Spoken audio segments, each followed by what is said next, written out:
Amen, amen, amen. Bonjour à chacun de vous. Ici, ils répondent, ici, ils ne répondent pas. Qu'est-ce qui se passe? Bonjour à chacun de vous. Bonjour. Mais voilà. Il y a du répondant maintenant ici. C'est bien. Non, il faut être vivant. Il faut être vivant. Voilà. Effectivement, la joie fait partie du royaume. Dis, la joie fait partie du royaume.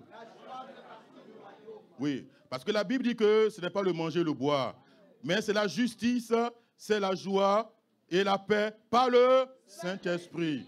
Donc c'est important que nous soyons vraiment dans la joie quand nous sommes dans la maison du Seigneur. Et cette joie vraiment va disposer nos cœurs à la foi. Vous comprenez? Quand la joie est là, quand la paix est là, la foi vient facilement. C'est facile, notre esprit est plus disposé. Alléluia. Mais le contraire, ça va créer le doute, ça va créer des inquiétudes et ce n'est pas bon. La Bible dit, ne vous inquiétez de rien. Donc s'inquiéter, c'est un péché. Faire le contraire, c'est un péché. Alléluia. Je voudrais donc, avant tout propos, vouloir honorer donc le père de ce ministère, l'apôtre Alain Patrice Senguer, voilà, qui nous donne l'opportunité de servir le Seigneur en vous servant, vous qui êtes là. Vraiment, merci apôtre.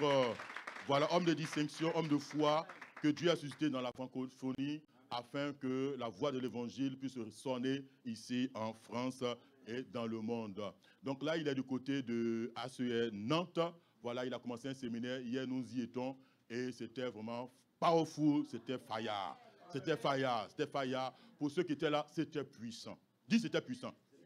Voilà, même si tu n'étais pas là, c'est pas grave, dis quand même que c'est puissant. Oui, non, c'était puissant parce que ça fait longtemps que l'apôtre n'est pas allé à Nantes. Je crois que ça fait un an, hein. Un an, parce que c'était en janvier 2018, donc janvier 2019, nous sommes en 2019, il n'est pas parti. Et là, ce qui s'est passé, franchement, c'était puissant. Vraiment, c'était puissant, où il a enseigné sur le surnaturel. Sur vraiment le surnaturel. Et généralement, les samedis, il prie. Samedi, vraiment, c'est temps de prière. Il a prié, vraiment, on n'était pas nombreux, hein. On n'était vraiment pas nombreux, mais c'était l'occasion de prier pour l'équipement surnaturel. Pour l'équipement surnaturel, pour que nous puissions vivre les choses que lui, il a vécues. Parce qu'à plusieurs reprises, Jésus est venu rendre visite. Et il a prié pour que Jésus vienne nous rendre visite aussi. Vous comprenez? Et ça, c'est important. Ça, c'est important. Alléluia. Vraiment, c'était puissant. C'était vraiment puissant. Et nous vous encourageons. Nous vous encourageons. Quand il y a des programmes comme ça, si vous le pouvez, venez. Vous voyez, non, c'est pas loin, c'est 1 heure d'ici. Venez profiter. Alléluia. Bon, dans tous les cas, il revient ici à Rennes en novembre. Voilà, il revient en novembre. Amen. On peut acclamer le Seigneur. Il revient en novembre. Il revient en novembre. Et nous croyons pouvoir vivre des temps comme ça avec lui. Dans tous les cas, aujourd'hui, nous voyons, nous qui sommes très proches de lui, que la grâce dans sa vie a augmenté. Voilà, le niveau de grâce a augmenté, une onction particulière et des choses extraordinaires se passent. C'est pour ça que chaque fois que nous venons dans un programme comme ça, il faut venir avec la soif, il faut venir avec l'attente afin de recevoir quelque chose de la part de Dieu. Que le Seigneur vraiment bénisse son serviteur. Amen. Donc le pasteur Elvis aussi donc, est à Nantes, voilà. Il est à Nantes, voilà, on va honorer son serviteur avec l'équipe, avec une partie de l'équipe missionnaire. Avec une partie de l'équipe missionnaire. Donc, pasteur associé, pasteur Aïda, ne pourra pas être avec nous ce matin. Voilà, elle va nous suivre en direct. On va le profiter pour lui faire un coucou, n'est-ce pas? Voilà, on va clamer le Seigneur pour lui faire un coucou. Reçois nos salutations. Voilà, nous t'aimons bien fort. Que le Seigneur te bénisse. Voilà, nous avons la belle Maki ce matin en tout rouge. En tout rouge, c'est la plus belle ce matin.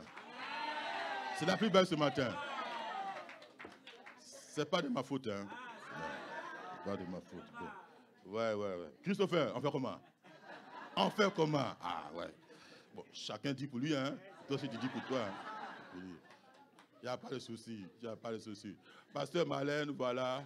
Pasteur Station, on veut honorer. Le diacre David, est-ce qu'il est là? La chaîne de bloc. Et pour vous-même aussi, parce que vous êtes un peuple formidable. Alléluia. Et là où il y a l'esprit, il y a la vie. Et là où il y a la vie, il y a du bruit. Allez à la maternité, vous allez voir les bébés qui pleurent. Vous allez entendre les bébés qui pleurent. Même entendre les pleurs des bébés qu'un silence. Vous connaissez? Parce que le silence, ça fait penser à l'autre côté là. Hein? Je n'ai pas envie de dire son nom, pensez à l'autre côté là-bas. Donc c'est important. Là où il y a la joie, il y a la vie. Et c'est important que nous soyons ainsi. Amen, amen, amen, amen. Au premier culte, donc, j'ai lu ce courrier qui nous vient de Libreville. Voilà, donc en signe de remerciement, en signe de gratitude par rapport à ce que l'Église a fait donc, le 2 août dernier. Donc, je lis. J'ai pu apprécier la dimension de la reconnaissance collective et unanime que la communauté ACR a témoigné à l'endroit de ma fille Laetitia Andy Mambana, disparue le 29 juillet dernier à Paris. Une telle solidarité s'observe très rarement de nos jours, l'individualisme ayant causé pour de multiples raisons sociétales de destruction des valeurs divines que sont l'amour de l'autre, le partage et bien d'autres. Cet hommage qui lui a été rendu cette nuit du vendredi 2 août 2019 restera à jamais gravé en chacun des membres de sa famille qui ont pris part à cet événement ô combien émouvant. Je voudrais très humblement, au nom de ma famille et au mien, exprimer à l'ensemble de l'Église ACR toute notre profonde gratitude, nos vifs et sincères remerciements. Daigne le Très-Haut continuer à nous être en partage. Alphonsine Mbié Na. Voilà. Donc, c'est la maman de Laetitia, donc la belle-mère du DG, voilà, qui envoie ce courrier pour vraiment dire merci de manière officielle à toute l'Église. Que le Seigneur la bénisse. On peut acclamer le Seigneur.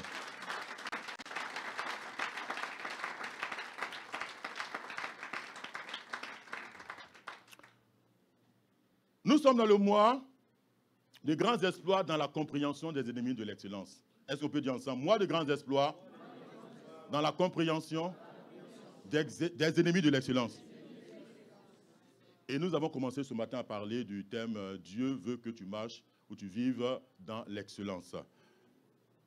Donc nous allons continuer, donc on va reprendre, je vais rappeler, et puis nous allons terminer.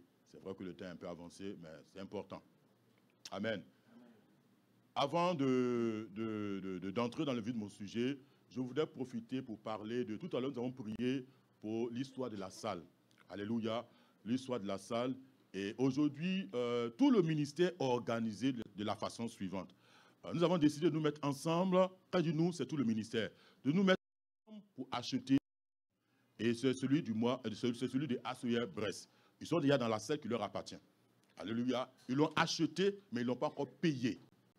Hein, ils n'ont pas encore payé. Il nous faudra le régler mars 2020. Donc nous nous mettons ensemble pour pouvoir acheter ce bien. Jésus dit que si nous ne sommes pas fidèles à ce qui appartient à autrui, qui nous donnera ce qui nous appartient? En d'autres termes, le fait de pouvoir commencer déjà à semer pour ACR Brest facilite notre acquisition à nous. Alléluia. Et donc, en fait, c'était 100 personnes qui donnent 100 €. Nous avons trouvé que c'était un peu lourd. OK? Donc, c'est pour ça que nous avons divisé les 100 personnes en deux pour faire donc 200 personnes qui donnent 50. C'est plus intéressant de donner 50 €. Alléluia. À ce jour, il y a 76 personnes qui sont inscrites. Ce n'est pas suffisant. Ce n'est pas suffisant. Nous vous encourageons. Nous savons qu'ici, nous sommes un peuple qui avons appris à donner à Dieu, qui savons honorer le Seigneur. Vous comprenez? Et tout à l'heure, j'ai parlé de l'apôtre qui a augmenté en grâce. Il a dit lui-même que chaque fois qu'il passera dans les différentes églises, il prendra un temps à part pour prier spécialement pour les bâtisseurs. Parce que dans tout le ministère, tous ceux qui vont apporter cette offrande de 50 € et plus sont appelés bâtisseurs. Parce que nous sommes en train de construire quelque chose que nous allons laisser à nos enfants et à nos petits-enfants. Parce que cette salle ne nous appartient pas. Alléluia. Elle n'est même pas proposée à la vente. Donc c'est pour ça qu'on veut quelque chose de plus grand et puis quelque chose qui soit à nous. OK? Donc, en fait, on devait même commencer en août. Mais là, comme presque tout le monde était parti en vacances, j'ai dit qu'on allait commencer en septembre. Mais on me fait dire qu'il faudra rattraper le mois d'août. OK? Oui, on va rattraper le mois d'août. Donc, ce qu'on va faire, on va honorer notre engagement pour le mois de septembre. Et puis, entre 2 mois, on s'arrangera à pouvoir liquider les 50 € qui restent pour le mois d'août. OK?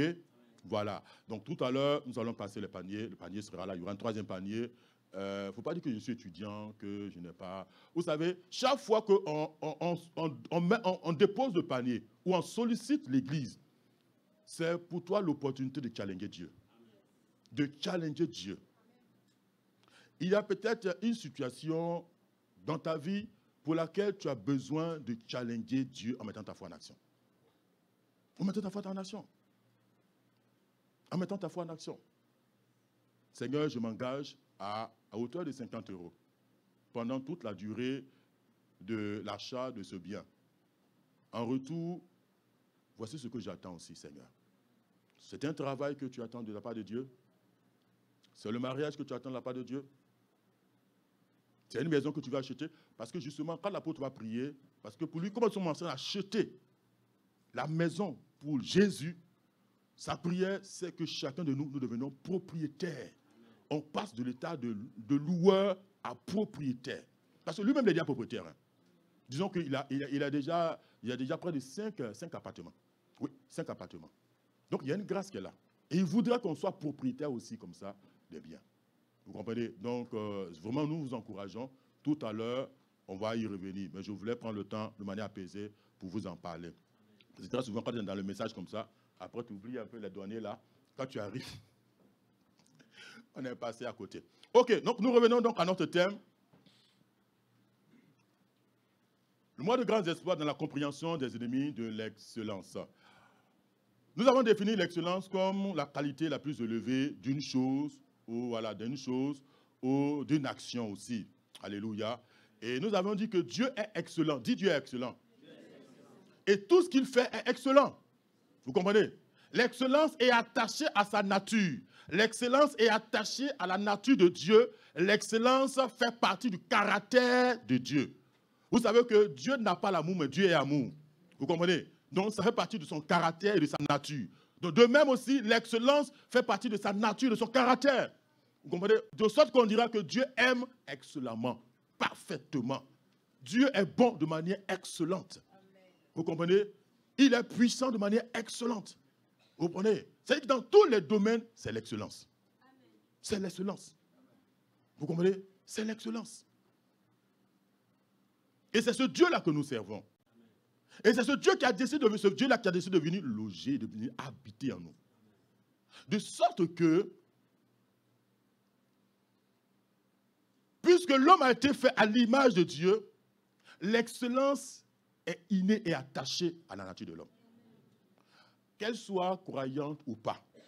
Vous comprenez? L'excellence fait partie de l'homme. La raison, c'est pourquoi, c'est la raison pour laquelle tout le monde aime ce qui est beau et joli. Personne n'aime ce qui est vilain. Vous comprenez? Personne n'aime ce qui est médiocre. Non. Tout le monde aime ce qui est beau. Voilà. Tout le monde aime ce qui est bon, ce qui est excellent. Quand un travail est fait de manière excellente, tout le monde est content. Mais si c'est fait avec médiocrité, on est fâché. On est fâché. J'ai pris l'exemple de la coiffure. Si vous allez vous coiffer, bien coiffé, mais quand vous sortez, vous souriez. Quand vous vous mettez devant la glace, vous souriez. N'est-ce pas? Là, tu es bien coiffé, là. C'est joli.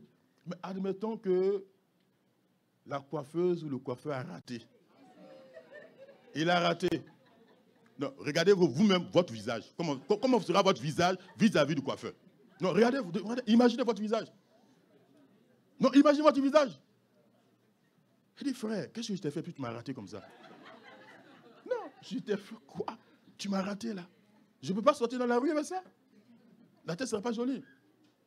Vous comprenez? Personne n'accepte ça. On veut ce qui est joli, nickel, propre. On aime ce qui est excellent.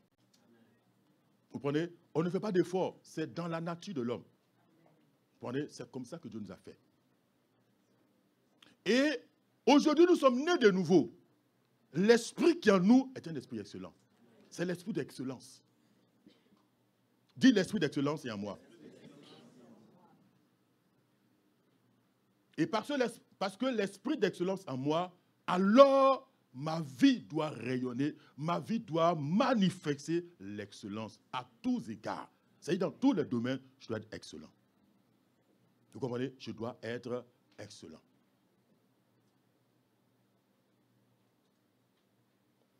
L'excellence nous élève et nous permet d'entrer dans nos destinées et de les accomplir. L'excellence va te permettre d'atteindre tes objectifs de manière pratique, des objectifs mensuels, trimestriels et annuels. De manière pratique, parce qu'ici nous sommes très pratiques, very pratiques. Si je prends l'exemple des réseaux, On a parlé de 12, 144, 1700, etc., jusqu'à 30 000. Ce sont des objectifs. Mais pour les atteindre, il faut être excellent. Il faut être excellent. Excellent dans la prière, excellent dans la méditation de la parole de Dieu, excellent dans notre intimité avec Dieu, excellent partout. Nous allons évangéliser, on doit le faire de manière excellente. Et la voie par excellence, c'est le surnaturel. Comme on l'a vu hier à Nantes, c'est le surnaturel. En fait, tu dépenses moins d'énergie, tu as plus de résultats. Tu dépenses moins d'énergie, tu as plus de résultats. C'est excellent. Vous comprenez? C'est excellent. On s'est fixé des objectifs. Pour les atteindre, il faut l'excellence. Il faut l'excellence. J'ai parlé des étudiants parce qu'il y a beaucoup d'étudiants ici, n'est-ce pas? C'est la rentrée scolaire, la rentrée universitaire, bientôt la rentrée ecclésiastique. Pour les parents d'élèves qui accompagnent les enfants, tout ça, vous allez voir qu'à la fin de l'année, on attend les résultats, les parents attendent les résultats. Tu es parti à ton cartable, tu es parti avec tout ce qui avec tes effets scolaires, mais on attend les résultats à la fin. Non, tu es rentré, mais on attend la sortie. Tu as sorti. Tu es rentré en septembre, mais on attend la sortie en juin, en mai, juin. On attend les résultats. Vous comprenez? Mais pour atteindre ces résultats-là, il faut être excellent. Il faut être excellent à l'école. Il faut être excellent à l'école.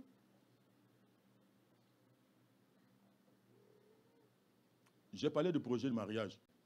Ceux qui veulent se marier, on veut un mariage impeccable. Un mariage excellent.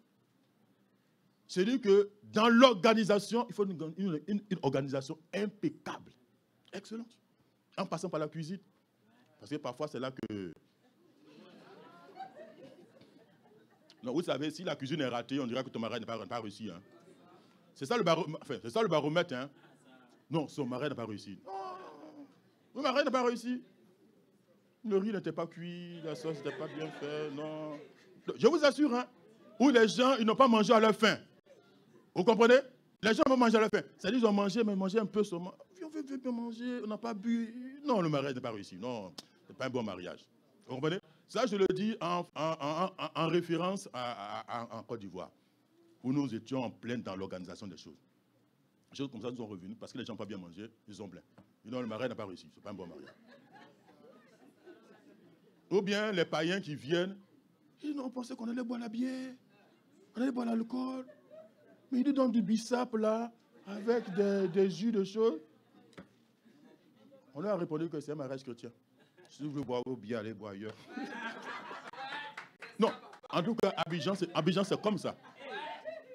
De sorte que, quand ils savent que c'est un mariage chrétien, bon, ils savent ce qu'ils vont manger, ils savent ce qu'ils vont boire. C'est la marque des chrétiens. Alléluia. C'est la marque des chrétiens. Quand on veut aller en vacances, on les prépare. On veut que les choses se passent correctement et bien. Il faut l'excellence. Et c'est l'esprit de l'excellence qui doit te permettre d'anticiper sur un certain nombre de choses. Etc., etc. C'est l'esprit d'excellence qui permet de faire ça. Si nous ne sommes pas excellents, ces choses-là ne vont pas réussir, on reviendra frustré. On reviendra frustré. Et c'est pour cela que l'apôtre a écrit ce livre-là, Les ennemis de l'excellence. Qui a ce livre-là? En tout cas, c'est un vieux livre, hein, ça date de... Bon, dans tous les cas, je me suis inspiré de ça. Et je disais au premier culte que les pasteurs qui vont prêcher dans tous les ministères vont s'inspirer de ça. Après, ils pourront, selon que l'Esprit va les conduire, d'ajouter des choses, voilà, parce que la liste n'est pas exhaustive, n'est-ce pas? Amen. Mais il est important que vous ayez les livres de l'apôtre. On a l'habitude de dire, hein, si vous voulez épouser, si vous épousez la vision du ministère, c'est bon de pouvoir lire les livres de l'apôtre. Parce qu'il a mis tout cela dans les livres qu'il a écrits. Et ces livres-là sont d'abord pour les enfants de la maison. D'abord pour les enfants de la maison, ensuite ou après ceux de dehors. Mais c'est d'abord pour les enfants de la maison. Donc nous vous encourageons, je ne sais pas, Pasteur Malais, je ne sais pas s'il y a encore des stocks ici, mais sinon on peut toujours commander. Hein. On peut toujours commander. Parce que nous sommes sur le mois qui traite de ce sujet-là. Il est important que chaque enfant de la maison puisse vraiment avoir ce livre, le lire. Vous voyez, et le lire. Il a dit beaucoup de choses qui sont vraiment intéressantes. Alléluia. Donc, bien sûr, je me suis inspiré de ça. Hein. Ce n'est pas compliqué. Voilà. Ce n'est pas compliqué. Donc, il parle là des ennemis de l'excellence. Donc, ce qui va contre l'excellence. Ce qui va faire en sorte qu'on ne soit pas excellent dans notre façon de faire. Vous comprenez? Dans notre façon de faire. Et le premier point que nous avons vu ce matin, c'était la paresse. Dis la paresse. La paresse, c'est le goût de l'oisiveté. Le goût. Ça veut dire qu'on aime ça. Voilà, le goût, ça veut dire qu'on aime. Quand tu dis le goût, là, c'est universitaire. Vous comprenez? Quand on dit le goût, bon, c'est un peu la dimension universitaire. Bon, tout le monde n'est pas arrivé à l'université. Vous comprenez? Donc, il faut faire en sorte que tout le monde comprenne. Donc, c'est le fait d'aimer l'oisiveté. Le fait d'éviter l'effort. Voilà, d'éviter de faire des efforts. C'est la lenteur à fonctionner, à marcher. Vous comprenez? Ah, là, il fait un peu froid, on va dormir un peu encore. Non. Oh, il fait trop froid. Ouais, il fait un peu froid, on va rester un peu. Alors que le froid n'a pas encore commencé. Là, il n'a pas encore commencé. Ça n'a pas encore commencé. Là, on a septembre, ça n'a pas encore commencé. On va atteindre le pic là en décembre, là-bas, décembre, janvier. Là, ça n'a pas encore commencé. Déjà, tu dis, il fait froid. Vous comprenez? Il fait froid. Et effectivement, quand on est paresseux, il y a certaines choses qu'on ne peut pas faire. Vous voyez? Certaines choses qu'on ne peut pas faire. Généralement, c'est attaché au travail. C'est attaché au travail. Se lever pour travailler. Mais si on aime chaque fois en train de dormir, on aime bien dormir. Proverbe chapitre 19, verset 15. On en avait déjà lu, on va relire ces passages-là. La paresse fait tomber dans l'assoupissement. Et l'âme nonchalante éprouve la faim.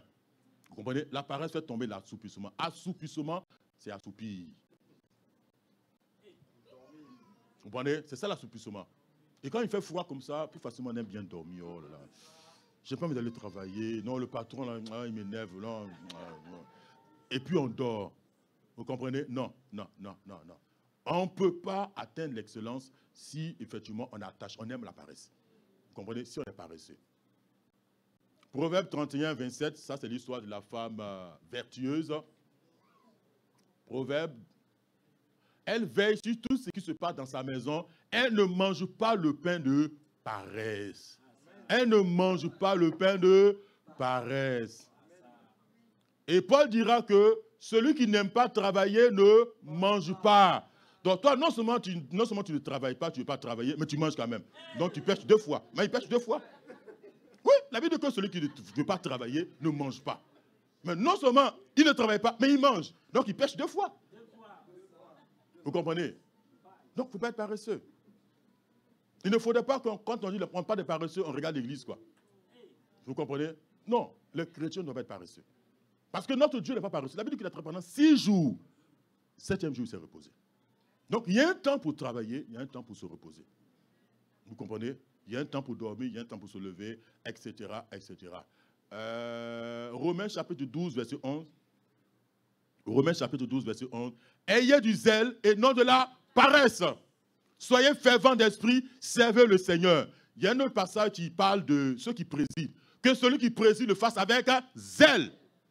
Pas de paresseux. Pas de nonchalant. Il faut le faire avec zèle. Quand on prie avec zèle, avec le feu. Quand on adore avec le feu. Vous comprenez? C'est ça. Il n'y a pas de façon nonchalante. Même au cimetière, quand on va au cimetière, on le fait aussi avec zèle. Oui, même quand les gens accompagnent encore au cimetière, mais il faut...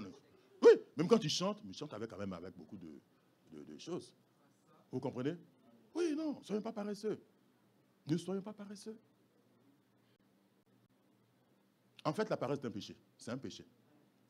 Ok? La paresse est un péché. C'est un péché. Et ce n'est pas bon. Ça attriste le Saint-Esprit. Proverbe chapitre 6, verset 6 à 11.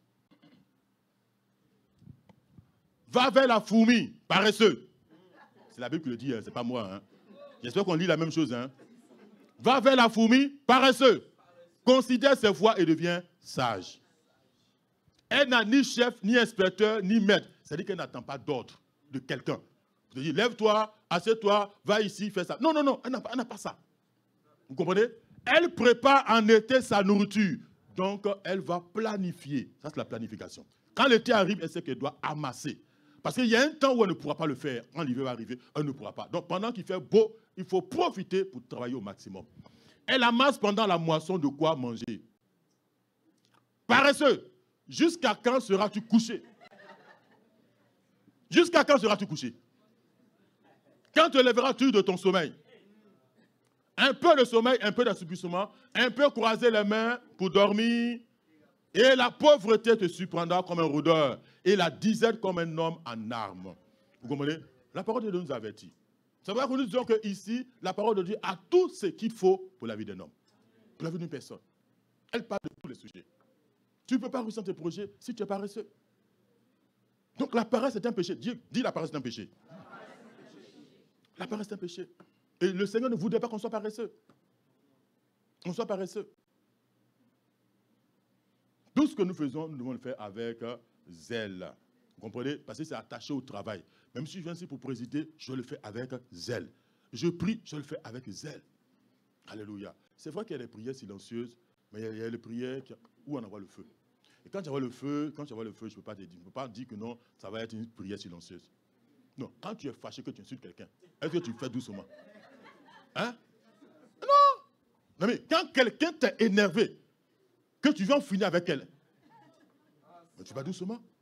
Tu fais colère, force. Même les yeux comme ça. Vous comprenez? Oui, les gens. Comme un volcan qui va, il faut qu'il vomisse tout ça. Vous comprenez? Mais en fait, cette attitude-là, on doit la voir dans la prière contre les esprits. C'est contre les esprits qu'on doit avoir cette colère-là. Pas contre les hommes. Vous comprenez? Pas contre les hommes, pas contre les êtres humains. C'est pour ça que la Bible dit qu'on n'a pas à lutter contre la chair et le sang. La chair et le sang, c'est l'homme naturel. Vous comprenez? Mais contre les esprits qui animent ces personnes-là. C'est contre les esprits-là qu'on doit être très agressif. Et ça, c'est le caractère de lion. Ce n'est pas l'agneau. Vous comprenez? Parce que Jésus a plusieurs faces. Ça, c'est la face des lions. Parce que les lions, on agresse. On agresse. Et c'est dans la colère qu'on règle ça. Dans la prière, je veux dire. C'est dans la prière qu'on règle ça. Parce qu'il y a certaines situations fâcheuses. Quand tu regardes, non, tu sais que c'est l'ennemi qui fait ça. Tu savais que c'est l'ennemi qui fait ça.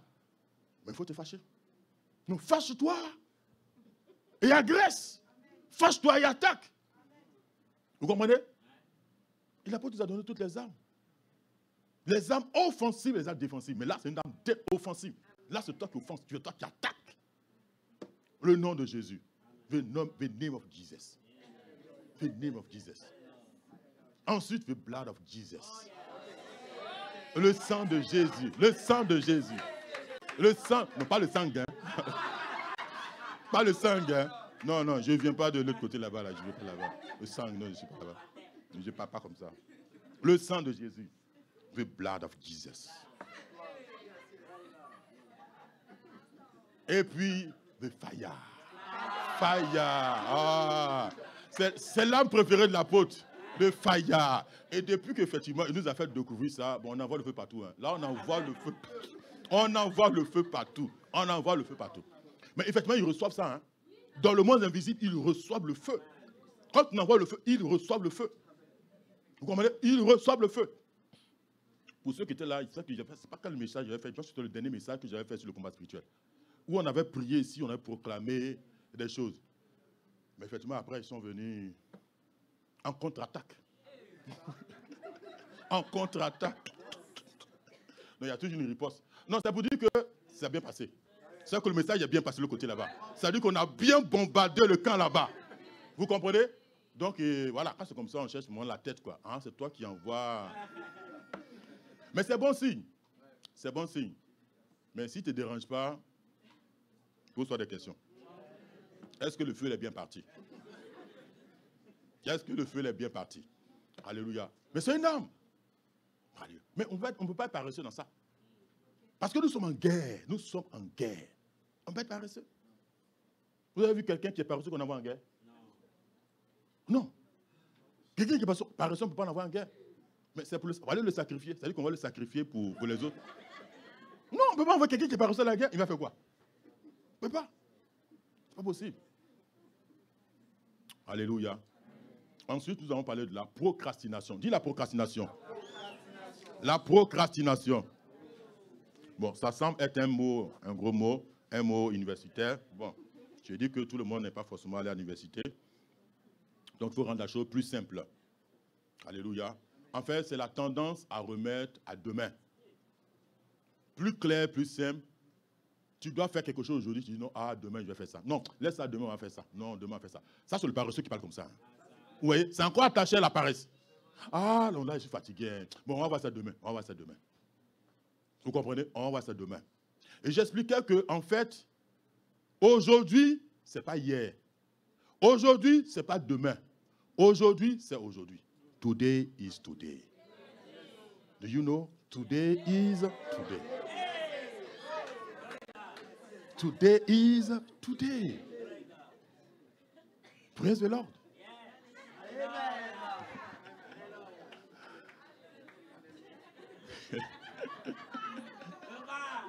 I speak English. I speak English. Good English. Hallelujah.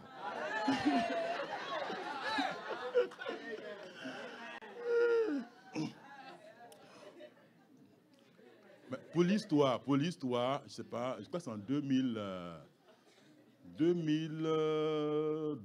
Je crois que c'est en 2012 qu'on est là en Afrique du Sud. On devrait partir avec l'apôtre, et puis bon, la dernière minute, on n'a pas pu partir. Donc nous étions 5 pasteurs. Il y avait le couple Mouketou, le pasteur Sylvie Duchesne, le pasteur Isaac et moi. On était 5. Et donc, quand on est arrivé à l'aéroport à Johannesburg, c'était Christian Bassi qui nous invitait. Hein, voilà, qui nous invitait. Mais déjà à l'aéroport, on devait déployer nos drapeaux. On arrive par délégation. Mais quand vous arrivez, vous parlez l'anglais. Hein? Vous parlez l'anglais. Vous saluez en anglais, vous présentez la communauté. Voilà, si vous êtes pasteur, vous êtes diacre, voilà, vous présentez. J'ai parlé l'anglais. Après, il y a eu un interprète, mais j'ai dit non, on parle en anglais. Parce que la télévision est là, il faut parler l'anglais. Pas besoin d'interprète, on a parlé l'anglais.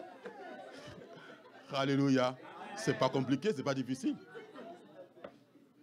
Yes, it's not complicated.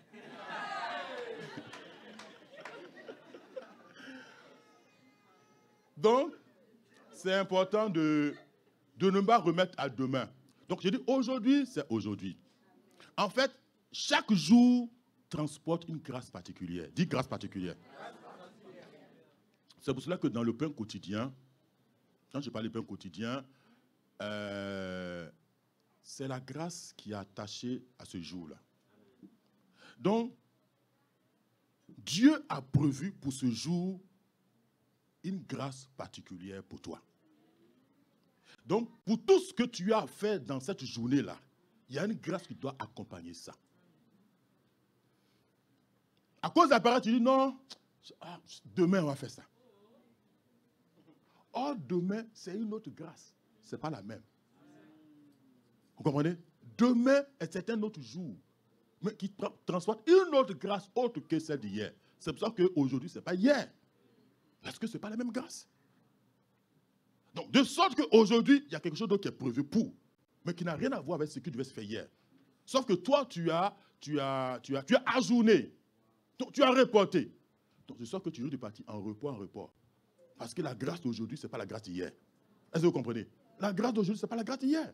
C'est pour ça que ce que tu dois faire aujourd'hui, fais-le. Il ne faut pas attendre. Il ne faut pas attendre. Proverbe chapitre 27, verset 1. Parce qu'il dit, lui, il est plus explicite. Proverbe chapitre 27, verset 1. Ne te vante pas du lendemain, car tu ne sais pas ce qu'un jour peut enfanter. Vous comprenez? Tu ne sais pas ce que demain te réserve. C'est pour cela que ce que tu as fait aujourd'hui, fais-le. Mais si tu le reportes à demain, sachant que demain, il y a une autre grâce qui est là. Sachant que demain, il peut y avoir des complications qui feront que ce que Dieu t'a donné de faire aujourd'hui risque d'échouer, risque d'avorter. Parce qu'aujourd'hui, c'est un autre jour. C'est un autre jour. Vous comprenez? C'est un autre jour. C'est pour cela que pour les étudiants, il ne faut pas remettre à demain. Quand vous finissez des cours, il faut apprendre. La même journée, il faut apprendre. Il faut revoir ce que vous avez fait aujourd'hui. Il faut le revoir pour que ça reste. Veillez à apprendre vos leçons le jour. S'organiser. Pour que pendant les jours des examens, on n'ait pas à revoir, faire toutes les révisions pour repartir à zéro. On prend les grandes lignes. Et puis chaque fois qu'on fait nos leçons, on fait des résumés. Voilà, les résumés, les grandes lignes. Ça nous permet de pouvoir mieux nous préparer pour l'examen. Donc la procrastination n'est pas une bonne chose. De remettre chaque fois à demain, à demain, à demain, à demain, à demain. Ce n'est pas une bonne chose. Finalement, on ne fera rien. Hein. Tu m'as fait aujourd'hui, demain. Demain arrive, non, demain. Demain vient, non, demain. Donc ta vie, ce sera demain, demain, demain, demain, demain, demain. Veux-tu te marier aujourd'hui? Non, demain. Tu veux un billet d'avion pour voyager? Non, demain. Donc si Jésus devait arriver aujourd'hui, tu dis attends demain. On attendra. Tu vas attendre demain, tu verras si lui va t'attendre. Ensuite, nous allons parler de retard. C'est sur ça que je voulais m'appesantir un peu.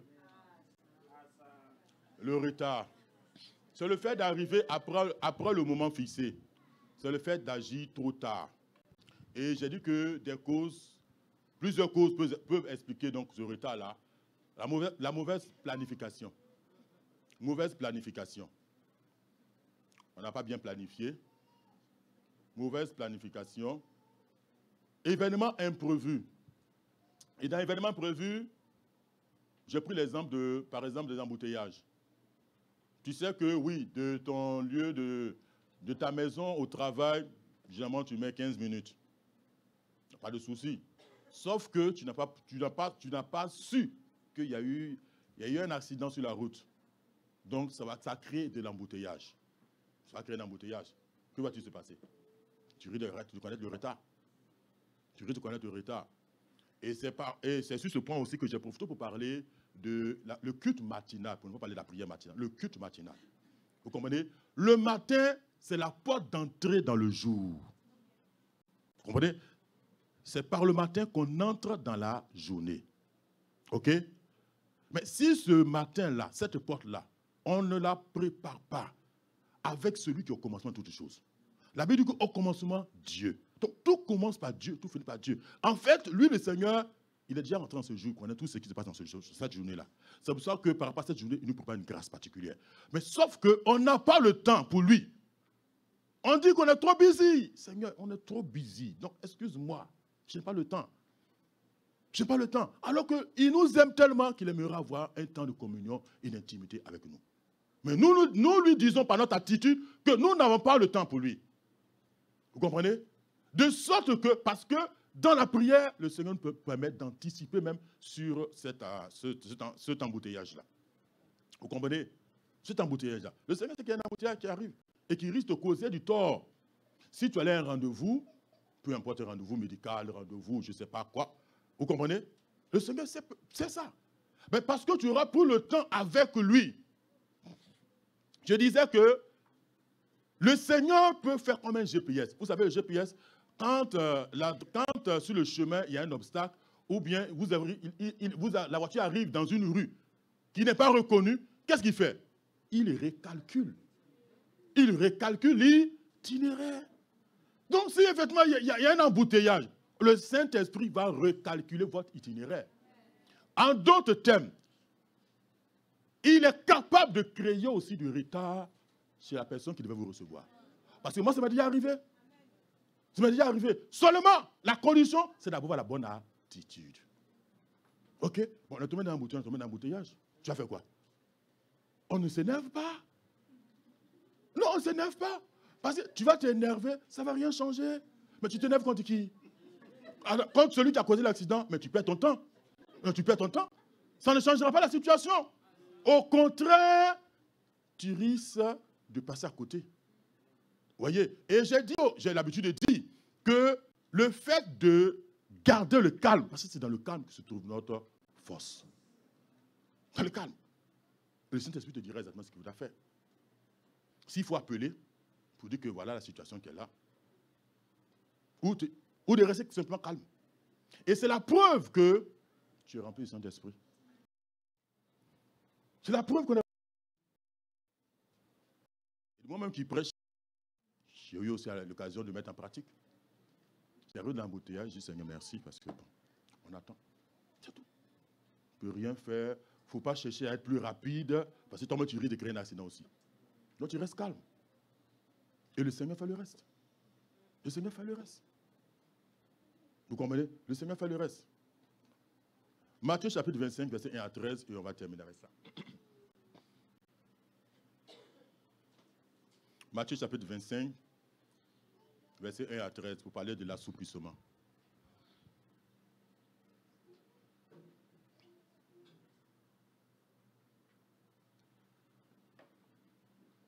Alors le royaume des cieux sera semblable à 10 vierges qui, ayant pris leur lampe, allèrent à la rencontre de l'époux. 5 d'entre elles étaient folles et 5 sages. Les folles, en prenant leur lampe, ne prirent point d'huile avec elles. Mais les sages prirent avec leur lampe de l'huile dans des vases. Comme l'époux tardait, toutes s'assoupirent et s'endormirent. Donc le sommeil. Au milieu de la nuit, on cria, voici l'époux, allez à sa rencontre. Alors toutes ces vieilles se réveillèrent et préparaient leurs lampes. Les folles dirent aux sages, donnez-nous de votre huile, car nos lampes s'éteignent.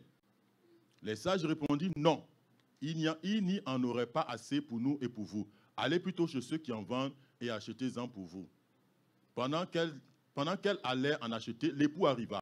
Celle qui était prête entrait avec lui dans la salle des noces et la porte fut fermée. Plus tard, les autres vierges vinrent et dirent, Seigneur, Seigneur, ouvre-nous. Qu'est-ce qu'il répond?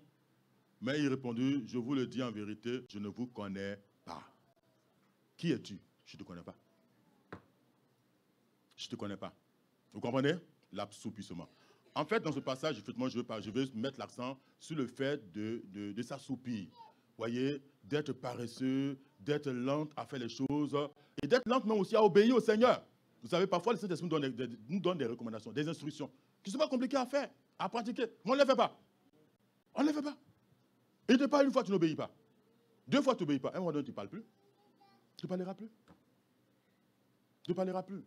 Vous comprenez? Donc ici, nous mettons l'accent sur le fait de ne pas veiller.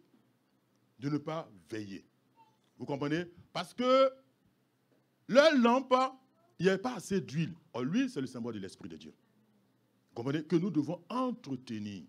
Le Saint-Esprit est une personne avec laquelle nous devons avoir je vais dire un entretien. Nous devons avoir une relation vivante. Pas de temps en temps, mais une relation vivante. Tout à l'heure, quand je parlais du matin, le culte matinal, parce que c'est là que nous préparons la journée. Si vous ratez ce culte-là, en fait, vous avez raté votre journée.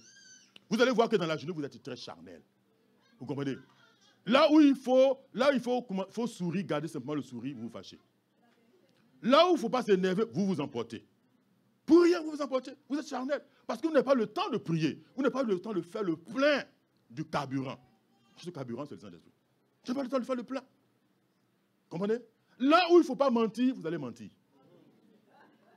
Parce que, en fait, c'est lui qui donne la force de dire la vérité. C'est lui qui donne la force de ne pas pécher. De ne pas se mettre en colère. Vous comprenez? C'est lui qui donne la force. Mais là, si tu ne traites pas avec lui, comment tu vas faire? Parce qu'il n'y a pas de vie chrétienne sans le Saint-Esprit. Ça n'existe pas. Vous comprenez? Tout à l'heure, on a parlé de victoire, victoire. Il n'y a pas de victoire sans lui. Il n'y a pas de victoire sans lui. Et c'est avec lui que nous devons pouvoir construire ces différents projets, ces choses-là. Or, lui, c'est l'esprit d'excellence.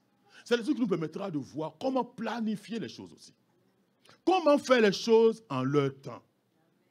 Vous comprenez? Si le travail est énorme, on peut planifier pour le faire un peu, et puis arriver. Et puis arriver. Vous comprenez? Là, là, par exemple, en parlant des finances, là, d'août à mars, calculez combien de mois ça fait. Je crois que ça fait 7 mois. 7 mois, c'est 8 mois. Hein? Bon, 8 mois, 8 fois 50, ça fait 40. Donc 400 €. Bon, quelqu'un peut se fâcher. Puis il fait un chèque de 400 € de dépôt. C'est fini, l'affaire est finie. Mais il a fini pour lui. Non, il se fâche, comme il dit tout à l'heure, tu te fâches contre les démons. Comprenez? Mais là, tu te fâches aussi. Tu fais le chèque, tu déposes 400 €. Ça fait fini. Tranquille. N'est-ce pas, Pasteur Malène? Mais voilà, oui, elle a fait ça, il n'y a pas de problème. Oui, tu signes un chèque à 400 €, tu déposes. C'est fini. C'est réglé. Vous comprenez? Donc, chacun planifie comment il fait pour atteindre.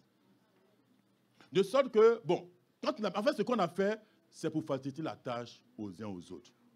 Mais si vous savez que vous avez un peu plus d'entrée d'argent, par exemple un mois, et un mois, il y a un peu plus d'entrée d'argent, vous déposez vos 200 € ou 300 €.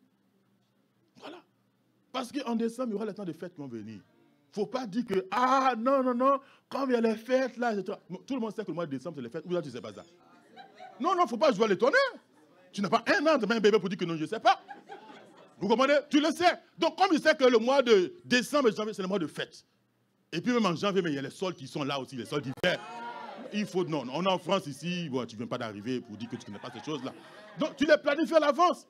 C'est pour ça que je dis que tu te fâches, tu fais le chèque, 400, tu déposes, c'est terminé. C'est terminé.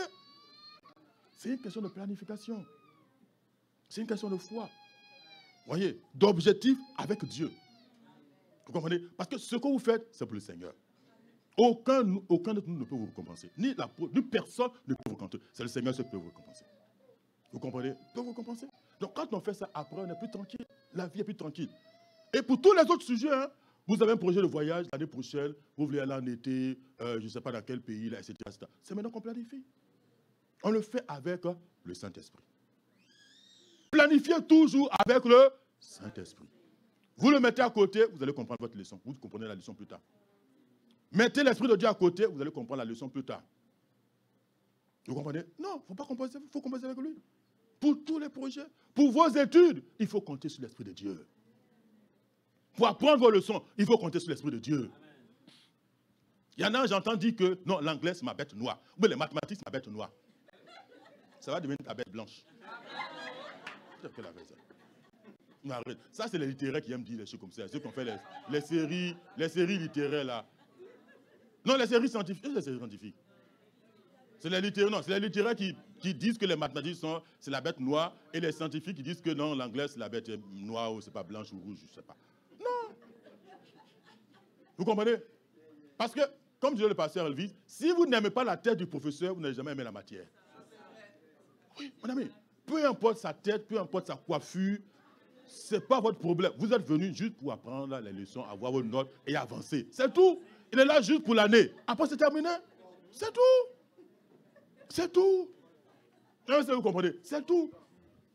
Vous savez, même pour la classe, pour le choix des classes, vous pouvez prendre le temps de prier. Pour dire, Saint-Esprit de Dieu, honnêtement, cette année, je ne veux pas avoir de mauvais professeurs. Parce qu'il y a des professeurs qui sont méchants aussi. Hein. Il y en a qui sont méchants, qui sont mauvais. Pour les éviter, on règle ça dans la prière. Il dit, Seigneur, je ne veux pas de professeur, non, je ne veux pas. Il vous assure, il va vous exaucer. Et nous vous mettra dans une classe où il n'y a pas de professeur voyou, il n'y a pas de choses comme ça. Non, clair. Quand il vient dispenser, tu comprends. Tu aimes la chose, tu comprends. Mais ça, c'est dans la prière. Vous comprenez? C'est dans la prière qu'on fait des choses-là. C'est dans la prière qu'on fait ces choses-là, qu'on demande ces choses-là. Vous comprenez? Priez aussi pour comprendre. Écoutez, vous n'aimez pas les mathématiques, ce n'est pas grave. Seigneur, accorde-moi la grâce de comprendre. Je veux comprendre les mathématiques. Pas de l'intelligence. C'est l'intelligence supérieure. Mais si tu dis que tu ne veux pas ça, alors que ça a un coefficient élevé, maman, je ne sais pas comment tu vas faire. Hein?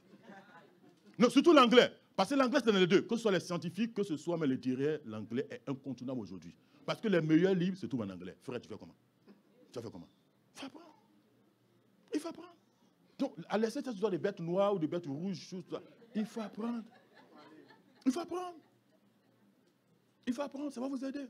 Et l'Esprit de Dieu est là pour vous aider dans ces choses. Amen, amen, amen, amen. On va se tenir debout, on va acclamer la parole de Dieu.